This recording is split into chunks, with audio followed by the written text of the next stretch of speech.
안녕하세요. 조선과 세계를 연결하는 주간 조선타임즈입니다. 2주의 조선타임즈. 1호 행사에서 김주애보다 김여정 자녀들의 관심 폭발. 가정 출산하다 과다출혈로 사망 북농촌 여성 비극. 드론 전자전에 초점 둔 정찰총국. 특수병 특별훈련 지시. 두만강 자동차다리 착공. 러 북광물개발 추진할 수도. 러 파병 북한군. 사망자 600명 포함 4,700여 명 사상. 조선 뉴스 첫 번째입니다. 1호 행사에서 김주애보다 김여정 자녀들의 관심 폭발.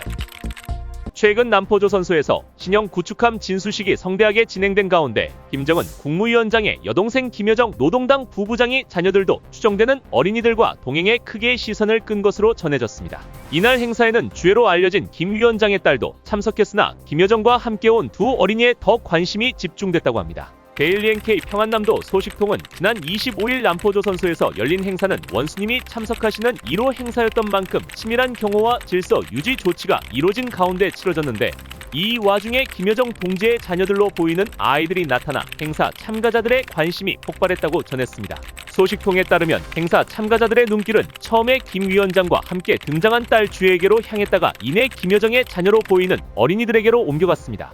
행사 참가자들은 김여정이 아이들의 손을 잡고 나타나자 저기 김여정 동지가 손을 잡은 아이들이 자식들이 아니냐며 웅성거리기 시작했고 행사가 진행되고 있는 상황에서도 아랑곳하지 않고 그 아이들의 모습을 보려 고개를 기웃거렸습니다. 김여정과 동행한 아이들은 호화롭고 단정한 옷차림을 하고 있었으며 뚜렷한 이목구비와 뽀얀 피부의 표정도 무척 밝고 자신과 믿는 모습이어서 한눈에 보기에도 고위급 간부의 자제로 보였다는 후문입니다. 특히 행사 분위기가 다소 경직돼 있었음에도 전혀 주눅 들지 않은 채 호기심 어린 눈빛으로 주변을 살펴보기도 했다고 합니다.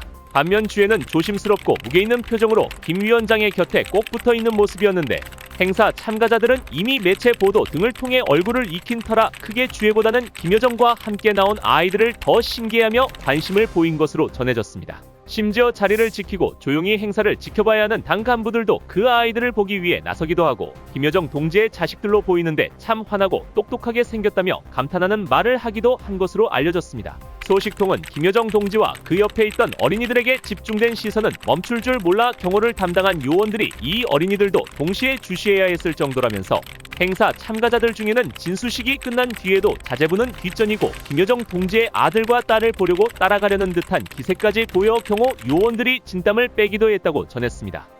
두 번째 뉴스입니다. 가정 출산하다 과다출혈로 사망 북농촌 여성 비극. 북한 양강도 보천군에서 임신 8개월이던 한 여성이 출산 도중 과다출혈로 사망에 이르는 사건이 발생한 것으로 전해졌습니다. 데일리 NK 양강도 소식통에 따르면 지난달 25일 저녁 보천군의 한 살림집에서 진통을 시작한 임산부가 인근의 조산사 경험이 있는 주민을 급히 불러 가정 출산을 시도했습니다. 그러나 분만 중 예상치 못하게 과다한 출혈이 발생했고 이런 응급 상황에 조산사는 어떠한 조치도 취하지 못해 결국 임산부가 숨을 거두고 말았습니다. 소식통은 농촌에서는 출산할 때 병원을 찾기 어렵다며 도 소재지나 시, 군 시내에는 병원이 있어 출산 때 병원을 찾는 경우가 많지만 농촌 지역은 병원이 멀고 그나마 있는 리 진료소에는 산부인과가 없는 경우가 많다고 말했습니다. 이에 농촌에 임신한 여성들은 출산이 임박하면 시내에 있는 친척 집으로 미리 이동하기도 하는데 대부분은 조산사를 불러 가정 출산을 시도하는 것으로 알려졌습니다. 소식통은 농촌에는 교통수단이 많지 않아 병원 출산을 원하면 임신한 여성이 달구지를 이용해 병원으로 가야 하는 실정이라며 트럭도로는 연료가 없어 운행이 어렵고 우마차를 이용하려 해도 담당자의 승인을 받아야 한다고 했습니다. 이어 그는 택시가 늘었다고 하지만 농촌까지 들어오는 일이 거의 없는 데다 농촌 주민들은 애초에 가격이 비싸 택시를 탈 생각조차 하지 못한다고 설명했습니다. 더욱이 이번에 사망한 임산부의 경우에는 출산 예정일까지 아직 기간이 좀 남아있는 상황에서 갑자기 급하게 출산하게 되면서 더욱 위험한 상태에 놓였던 것으로 파악됩니다. 이렇듯 북한 농촌에서는 여전히 병원 등 의료기관을 이용해 출산하기보다 가정에서 출산하는 일이 더 많은 상황입니다. 기본적으로 의료기관 접근성이 낮고 의료기관이 있다 해도 산부인과가 있는 경우가 거의 없으며 산부인과가 있다고 해도 전문적인 설비나 의료기구가 부족해 정상적인 진료나 수술이 어려운 경우가 많다는 겁니다. 또 소득이 적은 농촌 주민들에게 출산에 드는 의료비는 상당한 부담으로 작용합니다.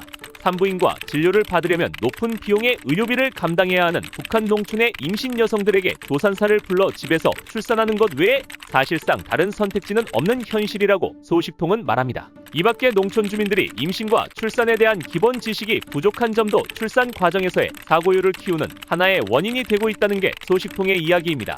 정식 교육을 통해 관련 지식을 습득하기보다는 이웃이나 친척을 통해 불확실한 정보를 얻는 경우가 대부분이라 임신과 출산 과정에 제대로 대비하지 못하는 경우가 허다하다는 설명입니다. 한편 이번 임산부 사망 사건과 관련해 출산을 도왔던 조산사는 현재 군 안전부에서 조사를 받고 있는 것으로 전해졌습니다. 그는 불법 의료행위를 했다는 것으로 최소 노동단련형 처벌을 받을 것으로 예상되고 있습니다. 세 번째 뉴스입니다. 드론 전자전에 초점 둔 정찰총국 특수병 특별훈련 지시.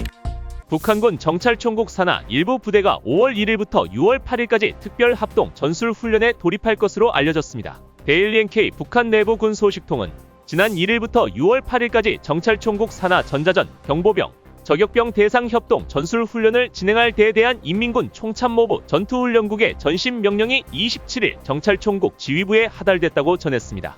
소식통은 이번 훈련은 통상적인 동계 하계 훈련과는 다른 이례적 시기에 편성된 특별 특수전문병 훈련이라며 정규 훈련 시기가 아닌 평시에 이 같은 훈련을 실시하는 것은 지휘관과 전투원들의 현대전 적응 능력을 강화하기 위한 것이라고 설명했습니다.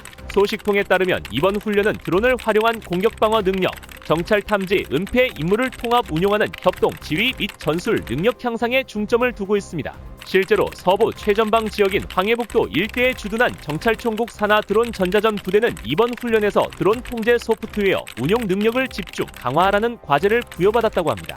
이들은 새로 도입된 드론 통제 시스템의 실전 적용성을 검증하기 위해 실시간 통제 기동 교란 임무를 수행할 예정입니다. 소식통은 이번 훈련은 단일 구분대 차원의 훈련이 아니라 여러 구분대가 총참모부 전투훈련국, 정찰총국 지휘부, 각 구분대 지휘부의 통합 지휘하에 협동 작전을 수행하는 방식으로 진행된다고 말했습니다. 전자전 부대 전투원들은 통신교란과 전파 차단을 통해 적의 드론을 무력화하는 전술훈련에 경보병과 적격병 부대 전투원들은 소형 드론 탐지 요격 및 은폐 기동을 통한 감시, 대피 전술훈련에 집중하게 된다는 설명입니다. 또한 이번 훈련 교범에는 실전 상황을 가정한 다양한 전장 시나리오가 반영됐습니다. 이를 바탕으로 훈련받은 각 부대는 독자적 임무 수행은 물론 상호 지원 및 협동 능력을 검증받게 됩니다. 소식통은 지휘관과 전투원들은 교범에 따라 임기응변 지휘 능력과 전장 대응 능력을 중점적으로 훈련받게 되며 실제 작전 능력이 향상됐는지에 초점을 두고 평가를 받게 될 것이라고 했습니다. 정찰총국은 최근 러시아, 우크라이나 전쟁에서 드론과 전자전이 전투 양상에 미친 영향을 지속 분석해 온 것으로 알려졌습니다. 그 연장선으로 현대 전황에 대응하는 훈련을 통해 드론 전자전 병력 융합 전술 훈련에 숙달시키려는 의도로 보입니다. 총참모부는 이번 훈련을 계기로 정찰총국 산하 전문병 구분대의 현대전 대응 능력이 크게 향상될 것으로 기대하는 분위기라고 소식통은 전했습니다.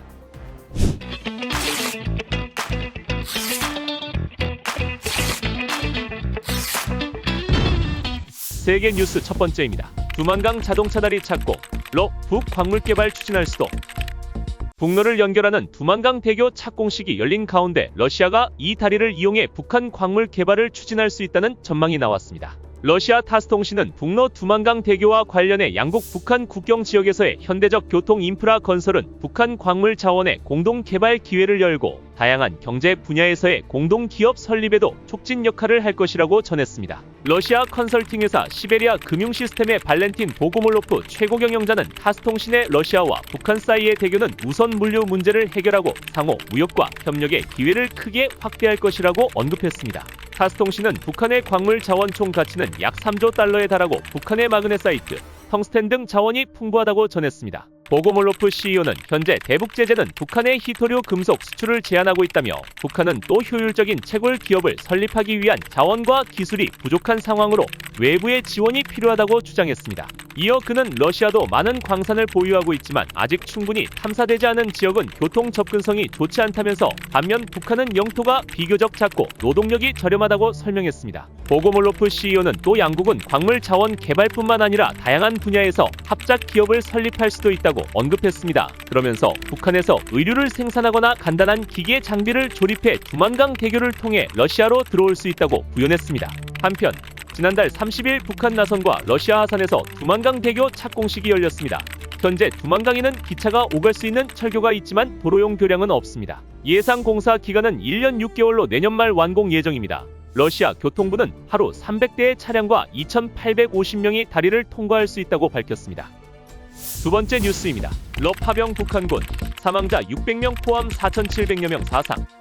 국가정보원은 러시아에 파병된 북한군 가운데 사망 600명을 포함해 총 4,700명의 사상자가 나온 것으로 파악했습니다. 국정원은 국회 정보위원회 비공개 간담회에서 이같이 밝히며 북한군이 두 차례에 걸쳐 총 15,000명을 러시아에 파병했다고 보고했습니다. 또한 우크라이나군이 진입한 러시아 서부 쿠르스크 지역에서 러시아군이 대부분 영토를 수복함에 따라 3월 이후 교전이 감소했다고 밝혔습니다. 3차 파병은 아직 가시적 움직임은 없지만 가능성은 존재하는 것으로 전망됐습니다. 북한군은 참전 6개월이 지나면서 초기에 미숙함이 줄고 무인기 등 신형 장비에 익숙해지면서 전투력이 상당히 향상됐다고 국정원은 평가했습니다. 다만 파병 장기화로 북한군 내 과음 절도 등 현지 일탈 행위도 보고됐다고 합니다. 사망자 중 상당수는 현지에서 파장된 다음 본국으로 이송됐고 부상자 가운데 2천여 명은 올해 1월에서 3월 항공기와 열차편으로 북한에 송환돼 평양 등지에 격리 수용 중인 것으로 파악됐습니다. 이외에도 북한은 파병 및 무기 수출 대가로 러시아로부터 정찰 위성과 발사체 기술 자문, 무인기 실물, 전자전 장비, SA-22 지대공 미사일 등을 제공받은 것으로 국정원은 보고했습니다. 또 금속, 항공, 에너지, 관광 등 14개 부문에서 산업 현대화를 논의 중으로 북한 노동자 15,000명 정도가 러시아에 송출된 것으로 파악됐습니다. 다만 러시아가 북한에 현금을 준 정황은 포착되지 않았습니다. 북한의 사이버 위협도 이날 정보위에서 다뤄졌습니다. 북한은 드론 조선업체 등 방산 분야 해킹에 집중하면서 비군사 분야로도 사이버 공격 횟수를 늘렸습니다. 보건 의료 분야에서 발생한 북한의 해킹은 1분기 기준으로 작년 2건에서 올해 14건으로 급증한 것으로 나타났습니다. 북한이 2016년 이후 전 세계를 대상으로 탈취한 가상자산은 총 43억 달러 정도에 이르는 것으로 국정원은 추산했습니다. 지금까지 한 주간의 세계와 조선의 소식을 전해드리는 주간 조선타임즈였습니다. 다음 주에도 알찬 소식으로 찾아뵙겠습니다. 감사합니다.